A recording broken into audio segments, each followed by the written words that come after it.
Gary-Pandol is a candidate for the United States Senate and has a lot of people talking. Denice, thanks for spending time with us. I appreciate it. So, Thank you, Lou. It's just great to be back on the show with you.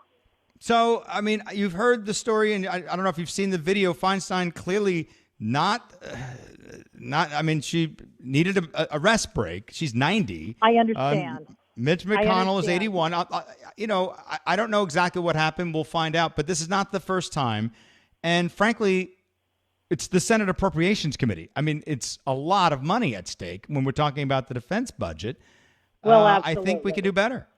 Well, of course, and I appreciate the fact that Senator Feinstein has agreed to step down.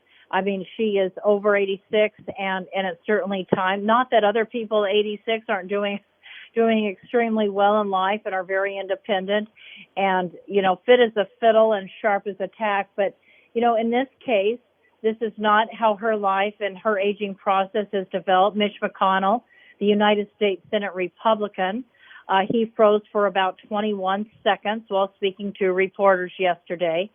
I don't think he had a stroke because while he walked away, I understand he returned about 12 minutes later. So obviously, age can certainly affect you. I think it's extremely important that we understand that when you're more youthful and your mind is functioning well, there's so many issues at stake right now. I wanted to share with your listening audience that under the Biden administration, I mean, this man is costing us $3.5 trillion with respect to the regulations, which are costing our families $15,000 a year. So think about that. You, Lou, and the people listening to your show today are spending an extra $15,000 a year because the price of food has gone up, the price of gasoline has gone up, the price of child care has gone up. Child care businesses are going out of business. Farmers are plowing under their crops. Why is this happening, Lou?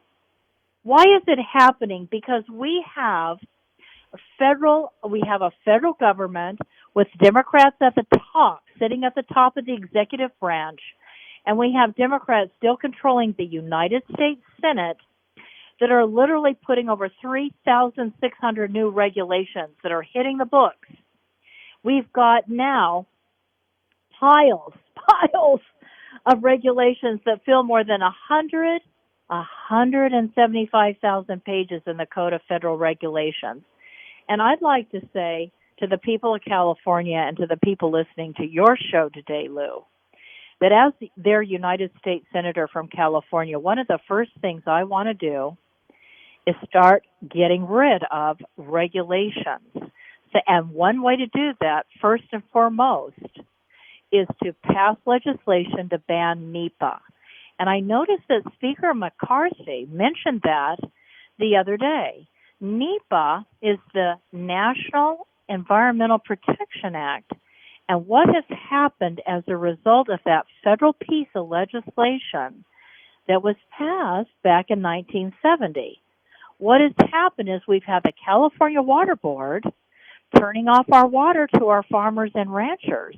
Right. Now, when farmers have to plow under their crops and ranchers have to sell their livestock, and in some states, it's not just California, by the way, that has bureaucracies turning off the water to farmers and ranchers. Some states are slaughtering their cattle. So, Lou, I hope your audience knows that we're facing food shortages. We don't have an abundance of food. California, our beautiful, great big state, provides over 2/3 of all the fruit and nuts that are consumed by us, by families in California and across the country and around the globe. California provides over 1/3 of all the vegetables that we consume here in our great state and in the country and around the globe. But the problem is that that's happening less and less. I was just up in Santa Cruz area, in the Watsonville area, talking to farmers. I spoke at the Santa Cruz GOP Central Committee last night. I was down in Lake Arrowhead the night before, again, talking to people that are in the business of providing food for you and I. And when we allow bureaucracies like the California Water Board and in other states, it's other boards and it's other bureaucracies that turn off water that helps provide our food, then we create food shortages. And we cannot take care of our own and the world. But there's another component to this. We've got to get legislation passed in the United States Senate, and we've got to get it passed in the House, and I will work with Speaker McCarthy to make it happen, that will do exactly what Senator Tom Cotton is doing in the Senate right now. He has proposed legislation to prevent the purchase of any more land here in America to foreign governments and foreign entities. So when a business from China comes over and buys up a farm, do you think that they're selling all that produce or all that meat to Americans? They're not. They're sending it back to China. China is hoarding food because right now they have the world's largest standing army, the largest navy, and they're busy building weapon centers and islands in the South China Seas that are weaponized and that can be in a position to easily strike the state of California and the western region of the United States. We don't belong selling up farmland and making it difficult for water to be built, water infrastructure to be built in our state. Did you know, Lou, I wonder if your audience knows that it's illegal in the state of California to have a simple rainwater capture system built on your property. So God sends, you get the rain, right? It's free. Thank God. But we can't capture it. And farms and ranches can't use it. We don't have a water crisis in our state. We have an infrastructure crisis. If we just kept 5% of the Sierra Nevada snow melt that melts, we've got the great Sierra Nevada mountains. If we just kept back 5% of the snow melt from running into the Pacific Ocean, we would have enough dams and reservoirs and off-stream reservoirs filled so that we would not have a water problem. Israel right now is building fog capture systems that literally pulls the moisture out of the air. Some people said to me, when you're going to be up here in Santa Cruz, you and your team spend the night at our place. We did.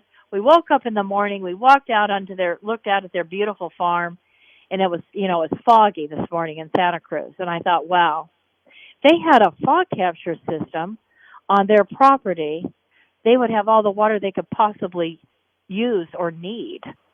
So it really is amazing. The regulations are working against us here in California, and they're working against the entire country. Yeah. I got to run because we're up against the clock, but will you come back? I do want to talk more about the Senator Cotton's proposal. You've spoken about this before, and I think it needs more time. The amount of land that's being purchased by the Chinese government and the impact that it's happening in California, I think, is deserving of its own segment. So I'd like to have you back on to talk with us about that. Well, absolutely, Lou. I'd love to. Thank you.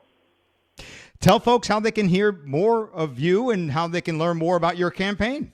Thank you, sir. So please go to Denice, Denice, Gary, Gary, Pandol, P as in Papa, Andol, Denice Gary-Pandol.com. Make a contribution. I'm running against Adam Schiff.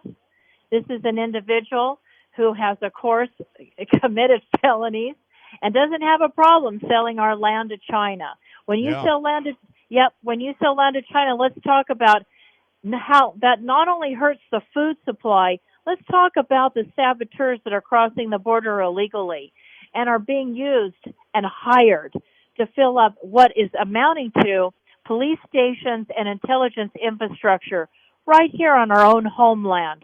What does that mean? How does that affect us? Let's talk about that. But please, I hope you'll go see me, visit me on Twitter, Instagram, Facebook, and Truth Social, and listen to those videos. I have videos all the time, and I talk about some of the crises, but how we can fix them, how we can make life affordable for every Californian once more.